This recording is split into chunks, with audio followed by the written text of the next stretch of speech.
უკრაინასა და საქართველოს შორის პოლიტიკური დიალოგი გრძელდება. ევროპის საბჭოს მინისტრთა კომიტეტის შეხვედრების ფარგლებში მხარეებმა ორმხრივი ურთიერთობები, რეგიონული უსაფრთხოება და საერთაშორისო თანამშრომლობა განიხილეს.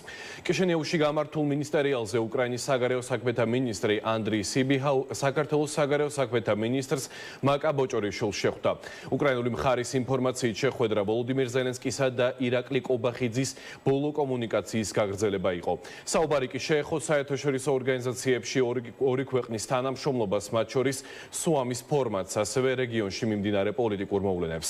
საქართველოს საგარეო უწყებაში აცხადებენ, რომ შეხვედრაზე ყურადღება უკრაინის მიმართ საქართველოს პოლიტიკურ და ჰუმანიტარულ მხარდაჭერაზეც გამახვილდა.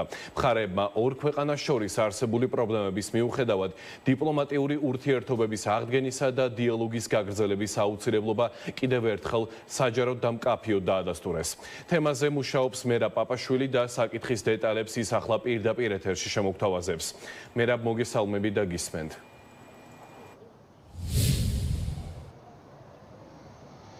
განცხადებები, რომლებიც მხარეებმა გაავრცელეს ამ შეხვედრის შემდეგ, არის დიპლომატიური ხასიათის, რაც ნიშნავს იმას, რომ მასში დეტალურად არაა საუბარი, რაზე ისაუბრეს მხარეებმა, თუმცა მაგალითად საქართველოს საგარეო საქმეთა სამინისტრო ამბობს, რომ დახურულ კარს მიღმა დააყენეს საკითხი და ისაუბრეს უკრაინის ხელისუფლების იმ ნაბიჯებზე, რომლებმაც ორმხრივი ურთიერთობაში გარკვეული სახის დაბრკოლებები შექმნა.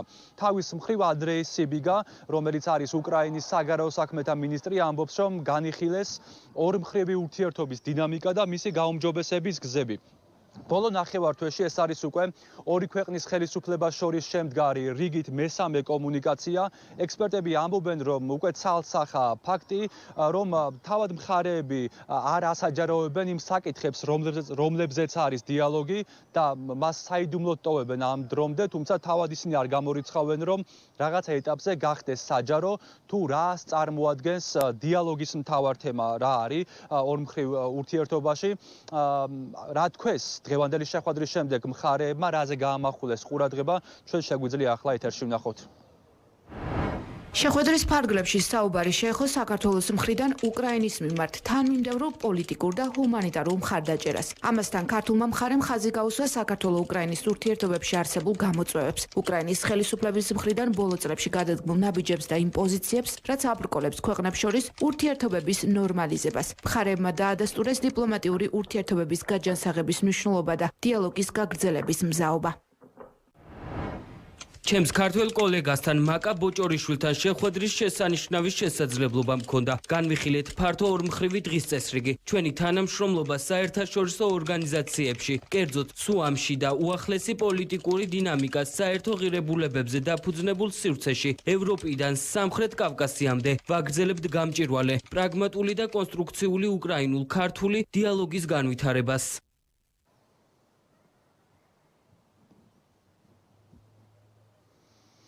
ხანგრძლივი პაუზის შემდეგ პირველი კომუნიკაცია ორი ქვეყნის მთავრობის მეთაურს შორის შედგა რამდენიმე კვირის წინ მაისის დასაწყისში ქალაქ ერევანში, სადაც ვოლოდიმირ ზელენსკი და ირაკლი კობახიძე ერთმანეთს შეხვდნენ. ამის შემდეგ, როგორც ჩანს, დაიგეგმა ჯერ საგარეო საქმეთა მინისტრების სატელეფონო საუბარი, ამის შემდეგ კი პირისპირ შეხვედრა მოლდოვაში.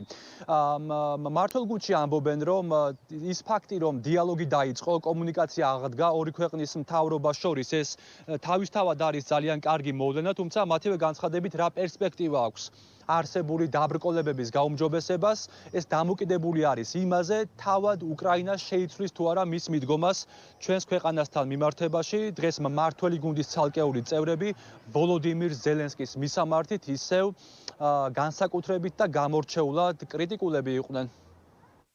ჩვენ დარჩით სამხრეთი მეგობრობის რეჟიმში და ნებისმიერ შემთხვევაში რაც უნდა მოხდეს, ჩვენ ვაპირებთ დარჩეთ სწორედ ამ რეჟიმში, სამხრეთი მეგობრობის რეჟიმში. ჩვენ სადავართ, რომ ყველა თემასთან დაკავშირებით ვიმშელოთ. წინა პირობები ჩვენ ერთმანეთს ვერ ვესაუბრებთ. ეს ურთიერთობები საქართველოს არ დაუნგრევია, არ გაუფუჭებია, ამიტომ ამ შემთხვევაში უკრაინის მიერ არის გადასადგმელი ნაბიჯები. ასე რომ ნახავთ, დავაკვირდებით, ესეც არის სამუშაო პროცესი, დღეს და ხვალ არსებითად არ შეიცვლება რა თქმა უნდა ურთიერთობები, ეს იქნება გრძელვადიანი პროცესი. ბატონი ზელენსკიმ დაასანქცია ჩვენი პრემიერ-მინისტრი და მთავრობის გარკვეული წევრები. ის იძულებული გახდა, რომ მისულიყო, ჯერ ეთხოვა შეხვედრა და შემდეგ მისულიყო. აი ესე დაემართება ყველა უთამოყვარეო, უავტორიტეტო და ხელოვნურად დასმულ ლიდერს. საბოლოო ჯამში, ჭყალებში ლიდერს. საბოლოო ჯამში ყველა ამბეც გაიზიარებს.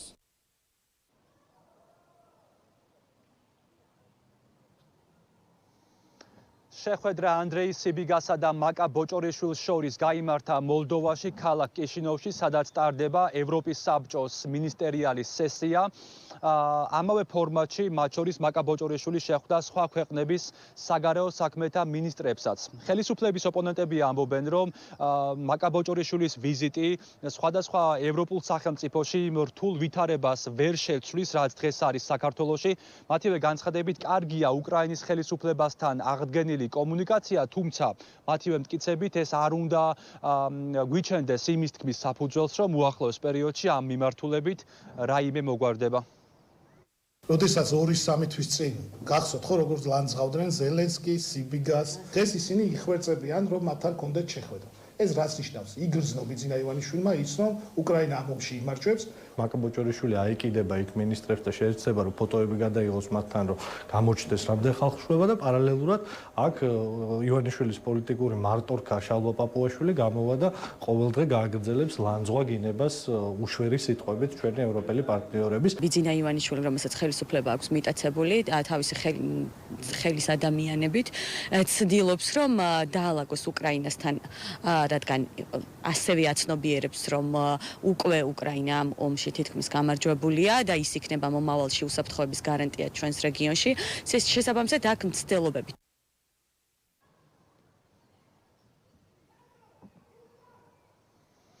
თავის მხრივ ამ მინისტერიალის სესიის ფარგლებში მაკა ბოჭორიშვილი გამოვიდა სიტყვით, მან ყურადღება გაამახვილა იმ ხედვაზე, რომელიც აქვს საქართველოს მთავრობას, რომლის მიხედვითაც უნდა დაამყარდეს მშვიდობა მთელი ევროპის მასშტაბით. მან ამ კონტექსტში ისაუბრა იმაზე, რომ არ შეიძლება ერთის მხრივ საუბრობდე ქვეყანაში დემოკრატიის გაუმჯობესებაზე და მეორეს მხრივ გამოგონილი ფაქტებით ახალისებდა ძალადობას. აქ ცხადია, მას მხედველობაში ჰქონდა ცალკეული დასავლელი აქტორი მაკა ბოჭორიშვილმა დღევანდელ გამოსვლაში, მათ შორის ისაუბრა იმაზეც, რომ ცალკეულ მედიებს არ მიეცათ საშუალება გაეშუქებინათ მოლდოვაში არსებული მინისტერიალი, რაც მისივე განცხადებით მედიის თავისუფალ მუშაობაში ხელის შეშლას ნიშნავს.